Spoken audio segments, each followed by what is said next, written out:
రకరకాల pain killers వేసుకోవడం వల్ల బ్రెయిన్లో పెయిన్ అనేది సెన్సేషన్ అనేది మినిమైజ్ చేయడానికి ఒక మత్తు పదార్థంగా పనిచేస్తుంది. టార్గెటెడ్ మెడిసిన్స్ కొన్ని రకాలు ఇంజెక్షన్స్ ఇవ్వడము, బోటాక్స్ ఇంజెక్షన్స్ ఇవ్వడము ఆ నరాలకి డైరెక్ట్గా, అండ్ ట్రిప్టోఫాన్స్ ఇవ్వడము. సో ఇలాంటి జస్ట్ సిమ్టమ్స్ని సప్రెస్ చేయడానికే పనికొస్తుంది, కానీ పేషెంట్కి ప్రివెన్షన్ పరంగా, క్యూర్ పరంగా ఏ రకంగా హెల్ప్ కాదు. అండ్ ఈ మెడిసిన్స్ బాడీలో లాంగ్ టర్మ్ ఎక్స్పోజర్ వల్ల ఇంకా తీవ్రంగా toxicity, heavy metal poisoning and రకరకాల ఇన్ఫ్లమేటరీ కండిషన్స్ రావడం వల్ల వేరే సమస్యలు కూడా వస్తాయి. అండ్ ఇప్పుడున్న సమస్య కూడా ఇంకా జటిలంగా మారుతూ ఉంటుంది. సో ఈ మెడిసిన్స్ లాంగ్ టర్మ్ ఏ డాక్టర్ కూడా వాడమని చెప్పకూడదు. ఎలాంటి వైద్యం వల్ల మనము దీన్ని క్యూర్ చేసుకోవచ్చు, ప్రివెంట్ చేయొచ్చు అని మనం మాట్లాడుకుంటే, సో వైద్యం ఫస్ట్ ఆఫ్ ఆల్ ఈ కండిషన్కి మీకు ఏం చెప్పాము, మనకి ఇవి జీవనశైలి సంబంధించిన వ్యాధే.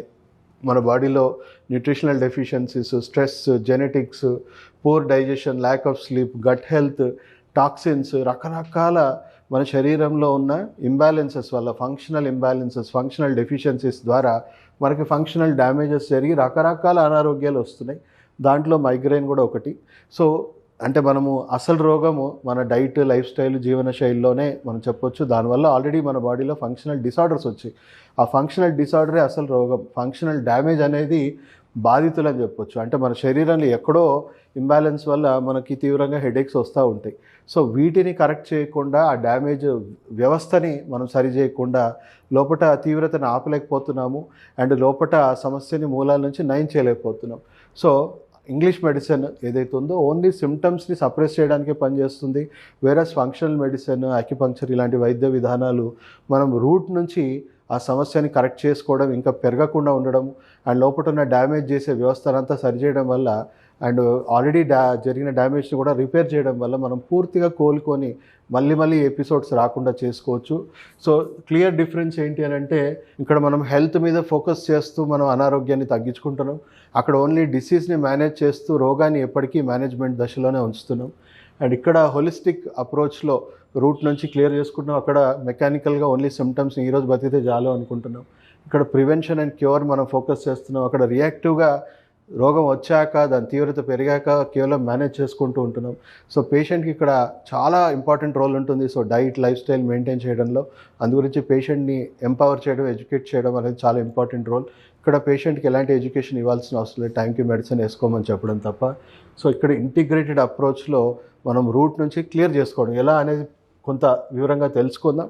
సో ఫస్ట్ బాడీలో ఉన్న toxins, inflammations, functional imbalances correct చేయడానికి రకరకాల డీటాక్సిఫికేషన్స్ చెప్పడము, మన గట్ హెల్త్ని మళ్ళీ పూర్తిగా రీసెట్ చేయడము, అండ్ తర్వాత దాని మీద కూడా ఇంకా ఆటోఇమ్యూన్ డిసార్డర్స్ కానీ ఇంకా అలాంటివి ఏమైనా ఉన్నా కూడా వాటిని అవయవాల పనితీరులో కానీ మార్పులు వస్తే కూడా వాటిని కరెక్ట్ చేయడం అనేది చాలా ఇంపార్టెంట్ పార్ట్. ఎందుకంటే అసలు రోగాన్ని ఫస్ట్ కరెక్ట్ చేయాలి. చేస్తూ ఇది అంటే ఇప్పుడు మీకు రకరకాల హెడేక్స్ అని చెప్పాను కదా, ఆ రకరకాల హెడేక్స్, మైగ్రేన్ వదిలేండి, మైగ్రేన్ చాలా తీవ్రం, కేవలం మీకు సెల్ఫ్ కేర్ వల్ల పూర్తిగా తగ్గిపోతుందని చెప్పలేము. అర్లీ స్టేజెస్లో తగ్గిపోతుంది, కానీ క్రానిక్ స్టేజ్లో ఉన్న వాళ్ళకి కొంచెం తగ్గడం చాలా కష్టం.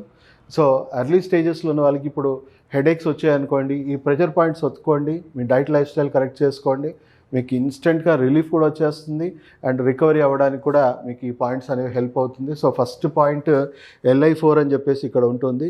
ఈ పాయింట్ అట్లీస్ట్ ఒక 2 to 5 minutes ఇలా ప్రెస్ చేసుకోండి, 2 చేతుల్లో ఉంటుంది. అలాగే ఇక్కడ చూసుకుంటే థర్డ్ ఐ పాయింట్, అంటే మనం బొట్టు పెట్టుకునే పాయింట్ ఏదైతే ఉందో దాన్ని ఇలా ట్యాప్ చేసుకోండి.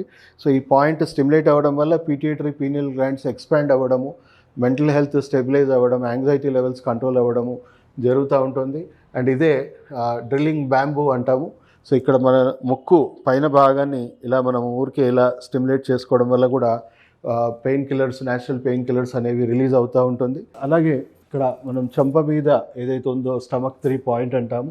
సో దానివల్ల డైజెషన్లో ఉన్న ఇన్ఫ్లమేషన్స్ కొద్దిగా రెడ్యూస్ అవ్వడము.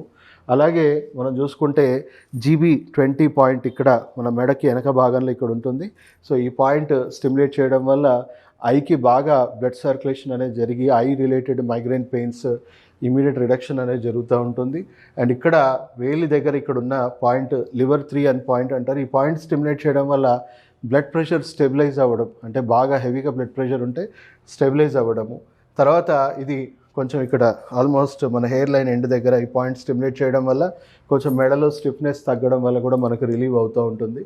సో ఇది కూడా మెడలో స్టిఫ్నెస్ B10 పాయింట్ కూడా ఇది కూడా మనకు నెక్ దగ్గర ఉన్న స్టిఫ్నెస్ కూడా రెడ్యూస్ చేయాలి. సో దానివల్ల లోపల ఉన్న ప్రెషర్ అనేది బాగా రెడ్యూస్ అవుతుంది, బ్లడ్ వెజల్స్ డైలేట్ అవుతుంది నైట్రిక్ ఆక్సైడ్ ప్రొడక్షన్ వల్ల. సో ఇన్స్టెంట్గా రిలీఫ్ అనేది పేషెంట్కి అక్యూట్ హెడేక్స్ అన్నీ కూడా మనకు రిలీవ్ అయిపోతుంది. క్రానిక్ హెడేక్స్లో కొంత ఉపశమనం అనేది కలుగుతూ ఉంటుంది. తర్వాత మనకు వచ్చే డీప్గా వెళ్ళాలి అంటే అక్యుపంక్చర్లో అడ్వాన్స్ ట్రీట్మెంట్స్ అనేవి జరగాలి. సో నాడీ వ్యవస్థ ఇప్పుడు మనము టార్గెటెడ్ ఏరియాస్ ఏదైతే ఉందో బ్రెయిన్లో కొన్ని ఇంపార్టెంట్ అక్యుపంక్చర్ పాయింట్స్ ఉంటాయి. ఇవి స్టిమ్యులేట్ చేసి ఎలక్ట్రోమాగ్నెటిక్ స్టిమ్యులేషన్స్ ఇవ్వడం వల్ల లోపల బ్లడ్ వెజల్స్ అన్నీ డైలీట్ అయిపోయి న్యాచురల్ పెయిన్ కిల్లర్స్ అంటే మనకి రిలీజ్ అయ్యి పెయిన్ ఇన్స్టెంట్గా రిలీఫ్ అవ్వడమే కాకుండా బ్లడ్ వెజల్స్ అన్నీ కూడా మళ్ళీ రీజనరేట్ అవ్వడం, స్ట్రెంగ్తెన్ అవ్వడం జరుగుతూ ఉంటుంది. అండ్ అలాగే మీ డైట్ లైఫ్ స్టైల్లో మీరు కరెక్షన్స్ చేసుకోవడం వల్ల గట్ హెల్త్ ఇంబ్యాలెన్సెస్ కూడా మనం చేయొచ్చు. సో మా దగ్గర పేషెంట్స్ చాలా తీవ్రమైన హెడేక్స్తోని 30-40 ఇయర్స్ నుంచి సఫర్ అవుతున్న మైగ్రేన్ హెడేక్ పేషెంట్స్ కూడా హార్డ్లీ 3 months 6 monthsలో వాళ్ళు ఎంత క్రానిక్ ఉన్నా కూడా వాళ్ళు పూర్తిగా రికవర్ అయిపోయారు. అండ్ 15-20 ఇయర్స్ దాటినా కూడా మాకు చిన్న హెడేక్ ఎపిసోడ్స్ కూడా రాలేవని చెప్పేసి చాలామంది మాకు ఫీడ్బ్యాక్స్ ఇవ్వడం జరుగుతూ ఉంది. సో చాలామంది బెనిఫిట్ అవుతూ ఉన్నారు మైగ్రేన్ హెడేక్స్తోని. కంప్లీట్ క్యూర్ ఎలా అవ్వాలి అనేది, రివర్స్ ఎలా చేయాలనేది ఈ ట్రీట్మెంట్ అనేది చాలా బ్రహ్మాండంగా పనికొస్తుంది. సో అక్యుపంక్చర్ అంటే క్రానిక్ కండిషన్స్లో అక్యుపంక్చర్ ట్రీట్మెంట్ చేస్తాం. అక్యూట్లో మేము చేయమండి. అక్యూట్లో మీకు ఇంట్లోనే ఏం చేసుకోవాలనేది ప్రోటోకాల్స్ ఇస్తాం. సో మోస్ట్లీ మనకు అక్యూట్ కండిషన్స్ వచ్చే వాళ్ళకైతే నేను ఇక్కడ హాస్పిటల్లో అడ్మిట్ చేసుకొని ట్రీట్మెంట్ చేయాల్సిన అవసరాలు కూడా ఏమీ ఉండవు. సో వాళ్ళకి ఇంటర్నల్ ఇంబ్యాలెన్సెస్ కరెక్ట్ చేయడానికి హెర్బల్ రెమెడీస్ ఇస్తాము, కొన్ని ఎక్సర్సైజ్ థెరపీస్ ఇస్తాము, డైట్ లైఫ్ స్టైల్ చెప్తాము, అక్యుప్రెషర్ పాయింట్స్ ఇప్పుడు చెప్పాను కదా అలాంటి అక్యుప్రెషర్ పాయింట్స్ చెప్తాము. ఏదైనా ఆటోఇమ్యూన్ కండిషన్స్ లేదా డీజనరేటివ్ కండిషన్స్ ఉంటే స్టెమ్ సెల్ థెరపీ కానీ ఇమ్యూనోథెరపీ కానీ అలాంటివి కూడా ఇవ్వడం జరుగుతుంది. సో హోలిస్టిక్ అప్రోచ్లో వాళ్ళని రూట్ నుంచి కంప్లీట్గా అంటే ఇప్పుడు హెడేక్ అనేది బాధితులు మన బాడీలో ఉన్న ఇంటర్నల్ ఇంబ్యాలెన్సెస్ అసలు విలన్, అసలు డిసీజ్. దాన్ని కరెక్ట్ చేయకుండా ఓన్లీ సిమ్టమ్స్ మేనేజ్ చేయడమే మనకి ఎప్పటికీ హానికరంగా మనం చెప్పొచ్చు. ఇలాగే కంటిన్యూ అవుతే అది బ్రెయిన్ స్ట్రోక్కి దారితీయచ్చు, రకరకాల ఇంకా తీవ్రమైన కండిషన్స్, అల్జైమర్స్కి, బ్రెయిన్ రిలేటెడ్ ఎన్నో కండిషన్స్కి మనకు అది దారితీయచ్చు. అంటే మైగ్రేన్ ఒక రకంగా మనకు ప్రీ డిసీజ్ కండిషన్ అనుకోవాలి, అసలు డిసీజ్ కాదు. ఇంకా అప్కమింగ్ పెద్ద పెద్ద సమస్యలకి ఇది మనకు మన శరీరం ఇస్తున్న హెచ్చరికగా మనం భావించాలి. సో ఈ వైద్యం ఆల్మోస్ట్ అన్ని కంట్రీస్లో ఇప్పుడు బాగా ప్రాచుర్యం పొందింది. 51% మెడికల్ డాక్టర్స్ కూడా వాళ్ళు పెయిన్ కిల్లర్స్ ఇవన్నీ వాడకుండా ఈ వైద్యమే చేయించుకోమని రికమెండ్ చేస్తూ ఉన్నారు. అండ్ పోను WHO దీన్ని చాలా పెద్ద ఎత్తున డెవలప్ చేస్తుంది. ప్రతి హాస్పిటల్లో దీన్ని రాబోతుంది. ఇన్సూరెన్స్ క్లెయిమ్స్ కూడా గవర్నమెంట్ ఆఫ్ ఇండియా కూడా ఇవ్వడానికి ఈ ఇయర్ సిద్ధంగా కూడా అయింది. సో ఈ వైద్యాన్ని మనము ప్రాథమిక దశలో తీసుకుంటే అంటే అర్లీ స్టేజెస్లో తీసుకుంటే తక్కువగా ఖర్చుతోనే మనం రికవర్ అవ్వచ్చు. పెరుగుతున్న కొద్దీ కాంప్లికేషన్స్ పెరిగితే ఖర్చు పెరుగుతుంది. సో ఎంత అర్లీగా తీసుకుంటే అంత మంచిది. అండ్ ఈ వైద్యం మనం తీసుకోవడం వల్ల మనకు వచ్చే బెనిఫిట్ ఏంటి అని అంటే పెద్ద పెద్ద క్రానిక్ డిసీజ్ కింద ఇది కన్వర్ట్ అవ్వకుండా ఉంటుంది. అండ్ అనవసరమైన మందులు వాడాల్సిన పని లేకుండా, యాంటీబయాటిక్స్ ఇవన్నీ వాడాల్సిన అవసరం రేపు రాదు. అండ్ ఒక రకంగా ఇది చాలా తక్కువ ఖర్చుతో కూడుకున్న వైద్యం అని కూడా మనం చెప్పొచ్చు. సో దయచేసి ఈ ప్రాబ్లం ఉన్న వాళ్ళకి అంటే మైగ్రేన్ ఉన్న వాళ్ళు చాలా తీవ్రమైన కండిషన్ కాబట్టి ఎక్స్పర్ట్స్ చేతిలోనే ఈ వైద్యం తీసుకోండి. ఎక్స్పీరియన్స్ ఉన్న డాక్టర్స్, రిజిస్టర్డ్ ఆక్యుపంక్చరిస్ట్ల దగ్గర ఈ వైద్యం తీసుకుంటే మీకు మంచి సత్ఫలితాలు వస్తాయి. అండ్ చాలామంది టెన్షన్ హెడేక్స్, క్లస్టర్ హెడేక్స్ ఇవన్నీ కూడా బాధపడుతున్నారు. డెఫినెట్లీ మీరు మీట్ అవ్వండి. చాలా మటుకు మీరు ట్రీట్మెంట్ కూడా చేసుకోవాల్సిన అవసరం లేదు. ఇంట్లోనే హోమ్ రెమెడీస్ ఇవన్నీ చెప్తాము.